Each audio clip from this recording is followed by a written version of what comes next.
Hey everybody, it's Babette Haggerty, and this is my first Facebook Live that I've done in probably a year, maybe longer. So I appreciate you being patient today. I had some technical difficulties, and I know I came on here late. Um, so really, what prompted me, and that's the biggest thing I'm going to talk about today, is the dog trainer's arrest. The arrest of the Martin County dog trainer right here up the road in Palm Beach in Martin County. I want to talk about that before I get into that, though, because that's kind of a deep, intense topic. I just want to go over a couple of things that I spotted on some of my owners this week and people in my neighborhood, things to do and not to do.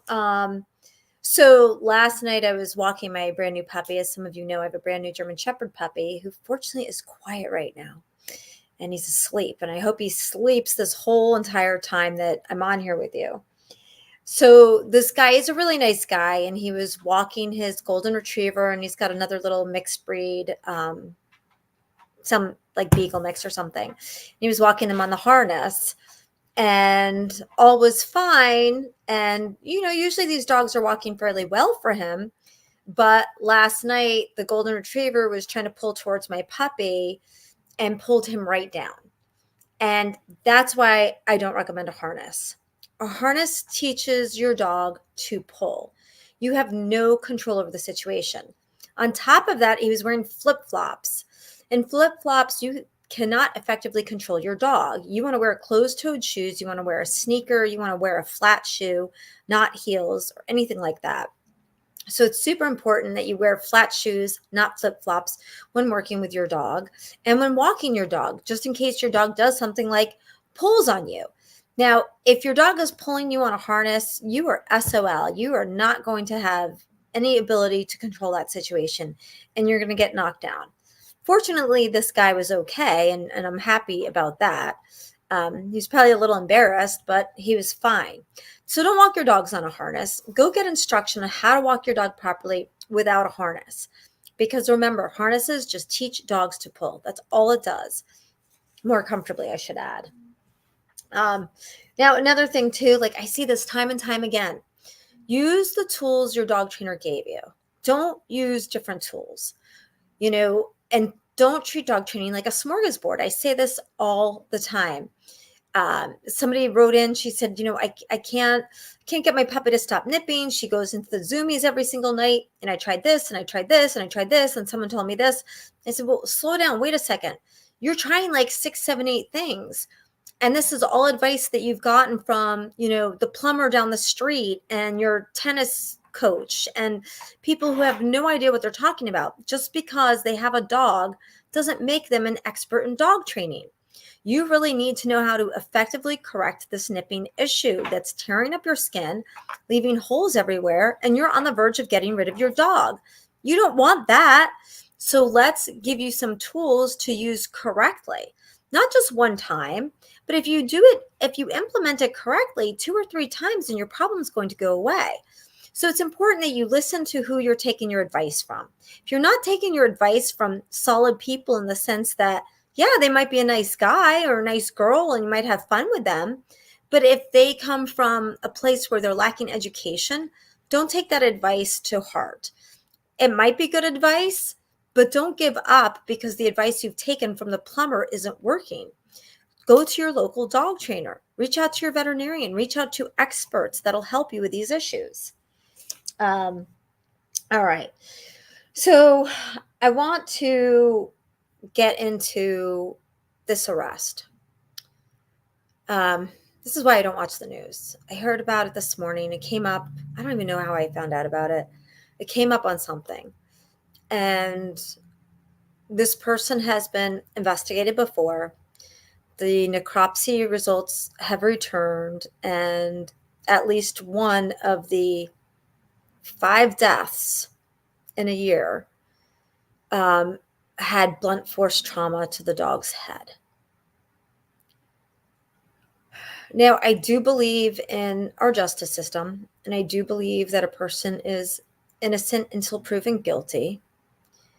And I have never been one to jump on the bandwagon, trashing trainers who have cruelty allegations against them, because sometimes it's not always the case. 5 deaths being investigated, that's a lot. And the sheriff's department said it was blunt force trauma. That's not, you dropped the dog, you were carrying the dog and you dropped the dog. You were carrying the dog and you fell. That's much different. Now, clearly, this is not about dog training. And I know there was something I saw that we need certification for dog trainers, blah, blah, blah. We need training for, dog trainers. We need legislation for dog trainers. But it's not, this is not because this person's a dog trainer. If this person, and I'm just going based on what the newspaper reports say, if this person beat these dogs to death, that's not training techniques. That's not skills. And then to go after dog trainers and the industry because of this one person, I don't agree with that. We've had nurses who have been caught murdering their patients. We've had doctors who've been caught raping their patients.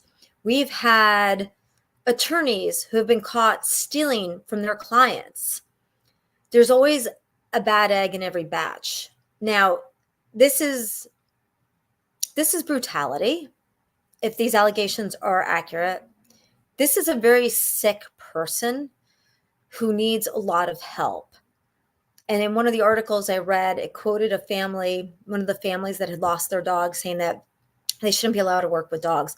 Truthfully, they shouldn't be working with dogs, kids, people. Like, they need some deep psychiatric help, because that is a physically violent and abusive individual who unfortunately took it out on innocent dogs that could not stick up for themselves. And unfortunately, this happens, and it shouldn't happen. There are instances where people beat their dogs, people beat their kids to death. Not minimizing this whatsoever, but it's not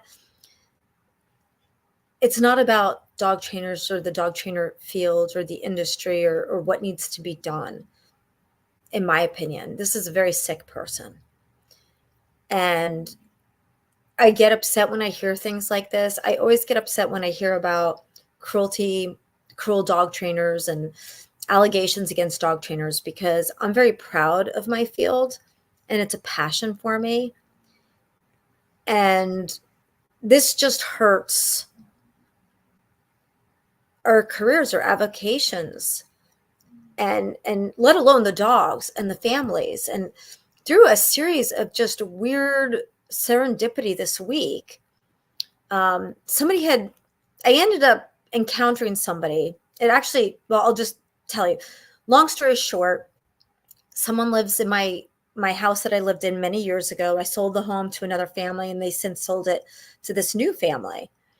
He had reached out to me because he found a letter to the future that my son had written 20 something years ago. And he tracked me down through the neighbors, and because I had been in touch with one of the neighbors, and he wants to get me the letter. Lo and behold, it turns out when I was reading the article this morning that this gentleman who lives in my old house in Jupiter is actually one of the families whose dog was killed under the care of this dog trainer. And it's so heartbreaking. This dog was his mother's dog.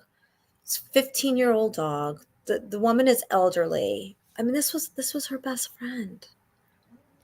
And the dog, he was 15, and he was sent there because she needed some help through some surgery.